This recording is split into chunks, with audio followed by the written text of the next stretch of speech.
Hi there, this is Matt at State of Flux here with a review for Rebel Moon Part 1.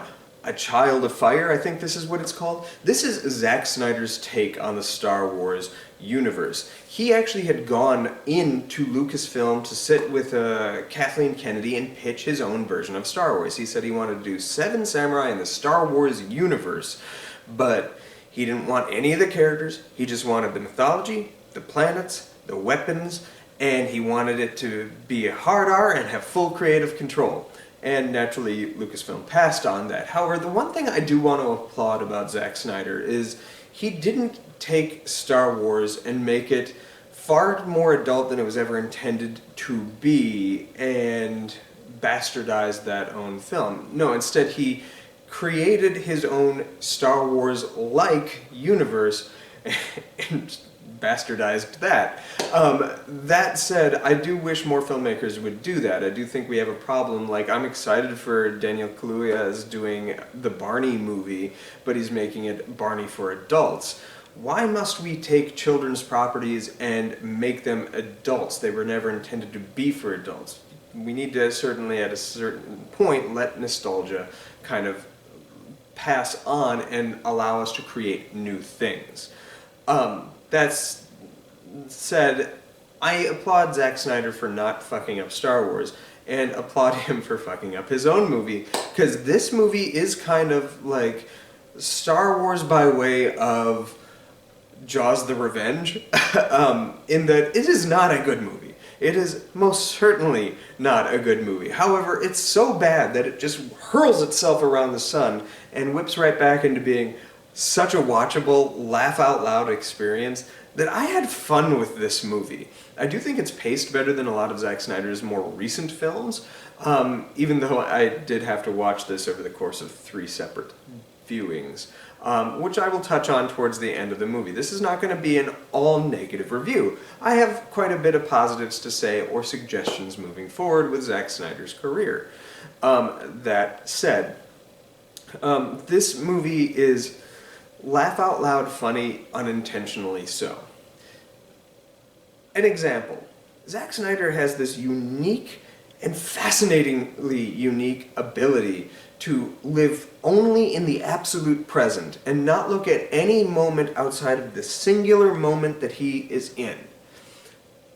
And because he's doing that, he doesn't realize what he's saying with his films visually or whatnot. I've had criticisms and notes for his Zack Snyder's Justice League, which you can watch. I think that was the 4th video my channel ever produced. I talked so much that my camera actually ran out of battery, so it just stops abruptly, but I wanted to upload it because I just needed to get my thoughts out into the ether. But I think I do a firm job at establishing the Zack Snyder like disconnect of what he's saying versus what he's showing us and saying, that is just like so perplexing. None is a better example of that than early on in the first 10 minutes of this movie. The movie starts off very stunningly. I'll stop once more before I get into that tangent about like all Zack Snyder movies, this is a great looking movie, but unlike most Zack Snyder movies, this one features a full plethora of color. It's a pretty movie, on top of being a pretty movie. So there you have it. Zack Snyder, you have made your best looking movie to date. Alright, moving on to what I was originally saying about the Zack Snyder disconnect of script versus screen. It opens up on this woman, the main character, doing the harvest, the last day of the harvest. Then she goes to her little village where they're all celebrating the harvest, and to celebrate the harvest they need to make a sacrifice to the gods. That sacrifice to the gods, great big ol' orgy. And that's probably where Kathleen Kennedy said, "Good day, mate," on his take on Star Wars. That said, it cuts to the beginnings of this like whole town orgy to her again in the field, this time reseeding to prepare for the next harvest, and her friend comes along and they have some quick little banter about her potentially laying with another man. And as that is being suggested, it goes into the Zack Snyder slow-mo of her spilling the white seed in the harvested field. And I started laughing. It was a brilliant use of his slow motion, his technique. It's completely pointless, but I feel like he was just kind of ribbing his critics, saying that he doesn't know how to use his 3D, or 3D, his slow-mo, and I loved it. She follows that up by continuing the banter with her friend, and then throwing the seeds into her friend's face, neck and chest, and that was a little uncharacteristic of a PG-13 movie. Very rare that you get a cum joke in one of these. That said, literally 30 seconds after the slow-mo suggestion of seed spilling, you see the Empire arrive, and I know they're not called the Empire, but fucking it's the Empire, come and arrive through the clouds. And it's a big dramatic moment on the main character's face, and then it cuts down in slow-mo style to see all the seeds in her apron spilling to the ground. And in a bubble, that is a very powerfully executed shot. It shows the dramatic weight of the moment of the, oh fuck, they're here. But it also comes 30 seconds after you just insinuated that that was semen and had established that there was a great big old orgy, which we as an audience knows that she didn't necessarily partake in. But that scene visually is telling us that all the men she lay with, the semen is just spilling to the ground now, which was such a fascinating choice. And also, it just firmly establishes that disconnect of what you're saying versus what you're showing. He wanted the cool moment. He also wanted the, like, the skeet moment as well. And he was like, fuck it, I don't care. I'm gonna just slap those babies back to back. That, I had to pause the movie. This comes within the first 10 minutes of the film. I was laughing so hard. And I ran to work that day and told everybody that scene. And that was my favorite thing in life. But I think an even firmer establishment of, this isn't only a Zack Snyder thing, however Zack Snyder as helmer of this picture should have caught it. The screenwriters as well, which he shares credit with 2 other writers, have another grandiose moment. This one is semenless, but does include a Spider-Woman. So, you have your, like, samurai Jedi, like literally it's a woman with laser swords. I think they're fire swords, but like, come on. Who gets into this battle with this spider woman, and she's top half woman, bottom half spider, and then they are grappling and having blows, and it's an action beat that is undeniably cool. It is the coolest thing in this movie. This great epic fight that lasts about 5 solid minutes before Spider-Woman, spoiler alert, gets torn apart and dies. Meanwhile, cut to the main character woman standing behind holding onto her gun the whole time, and I'm like, you could have ended this in like 2 seconds, but whatever. One of the male leads comes up to Samurai Woman, her name was Nemesis, and says, "That was amazing." And she's like, "Do not celebrate this. This could have been any one of you. Any of you could have been lying in a gutter of a rotten world in the name of vengeance. You would do well to remember that." Condemning vengeance as a motivating factor for violence or action. It's a pretty strong little moment. Coming immediately after her condemning them celebrating this victory. However, if they didn't want us to celebrate this victory as an audience member, you'd think that having a 5-minute, mostly slow-mo action battle that just shows you the awesomeness of this violence is not the way to go about sending this message. But that's not the critique I have. The critique I have comes about 5 minutes later, I think 2 scenes afterwards, where they're trying to recruit this old general back into the battle. The 7 samurai, if you will, are trying to recruit this old general. And he's a man that's deeply in need of redemption, and he says, "I don't need redemption." The main character goes, "Well, if not redemption, what about revenge?" And then he stands up dramatically and heroically. Mind you, this is coming immediately after condemning revenge as a motivation tool to celebrate war. Like, how? How does that not get caught in the script stage? Like, how? Just how? My God, I had to stop there as well, because I was laughing so hard. There's a lot of moments like that, but this movie honestly has two big negatives that I need to address. One is it feels the need to establish the main heroine's strength by having her stop and intervene in a attempted gang rape.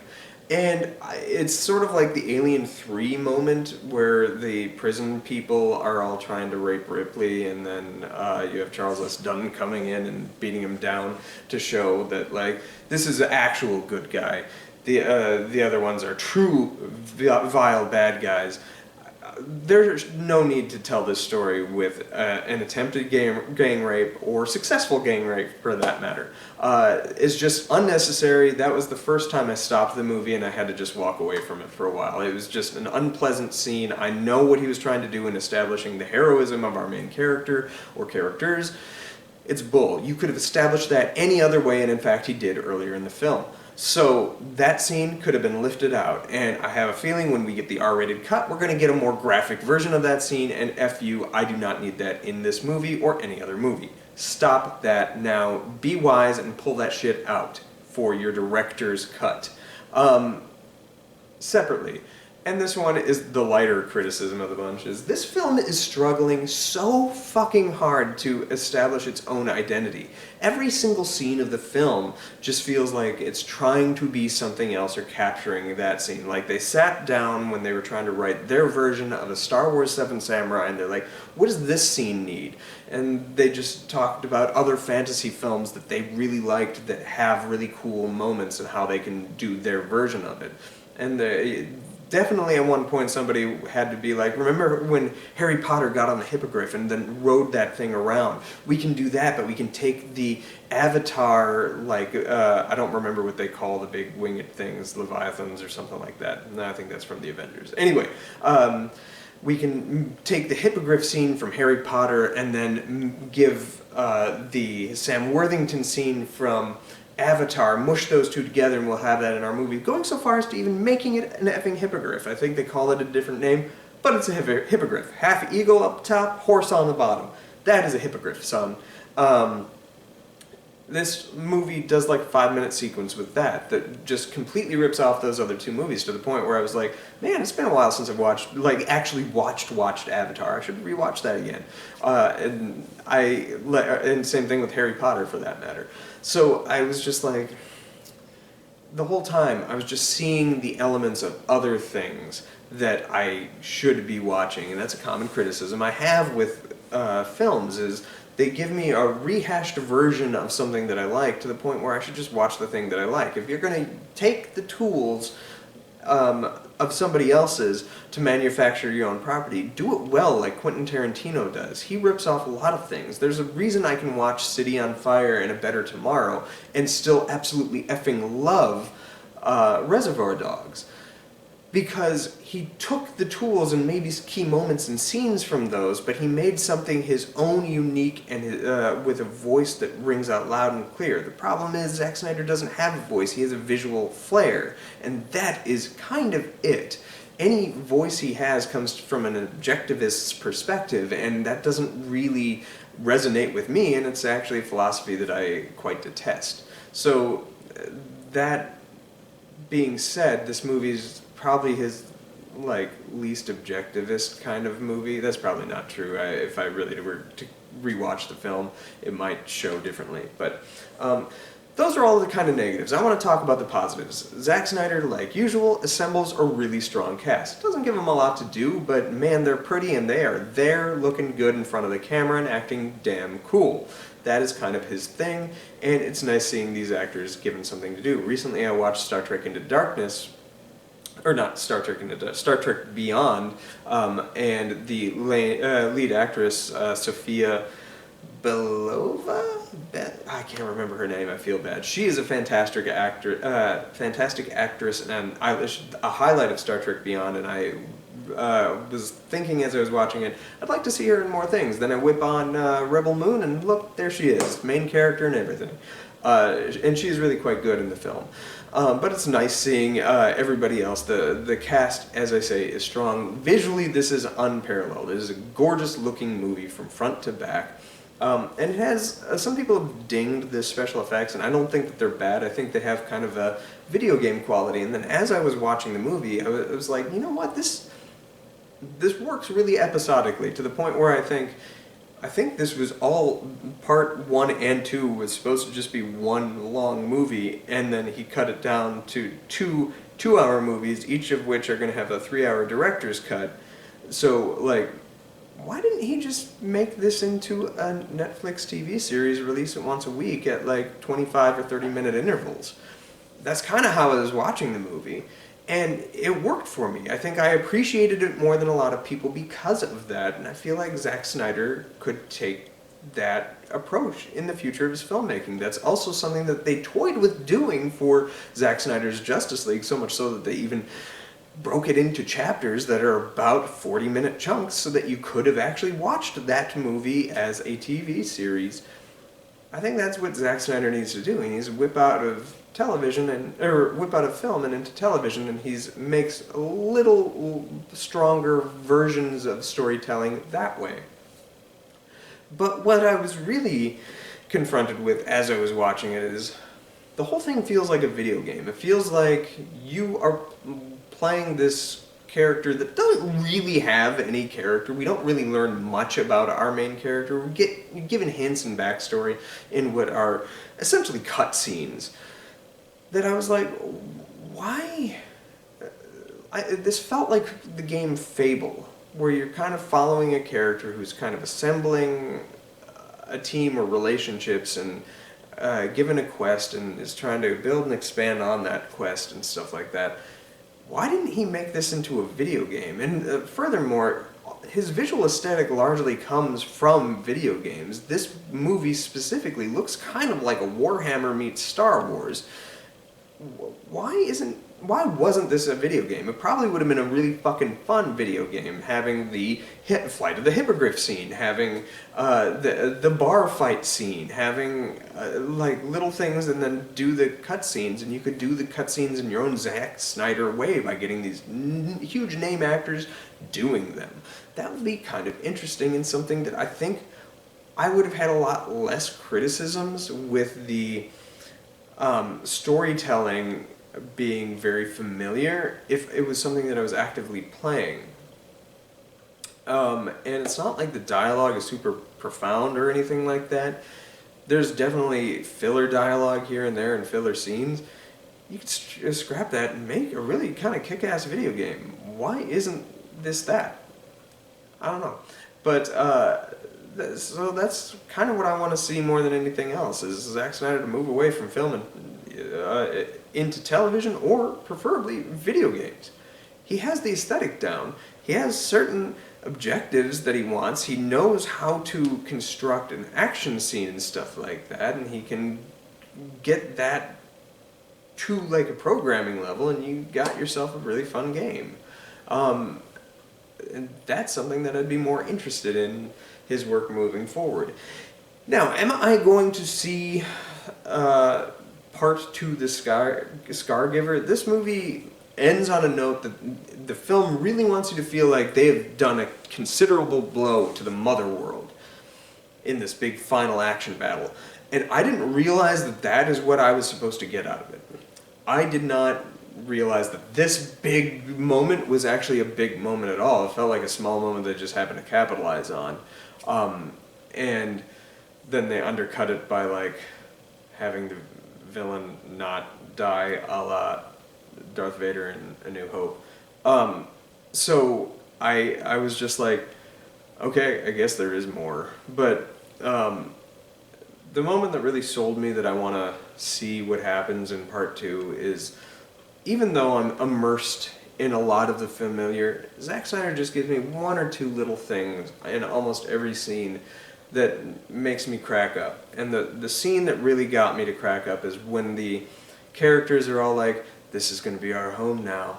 And you see like the hero shot of them, and it's very similar to the to like Lord of the Rings when they're looking on at the horizon at the end and preparing for the battle forthcoming. That the camera kind of pans to a robot who's electing to wear antlers on his head, like tethered on there, and that just, it's this big dramatic moment. It's supposed to be really cool. Made me laugh out loud. It was hilarious. I will watch The Scargiver based on that.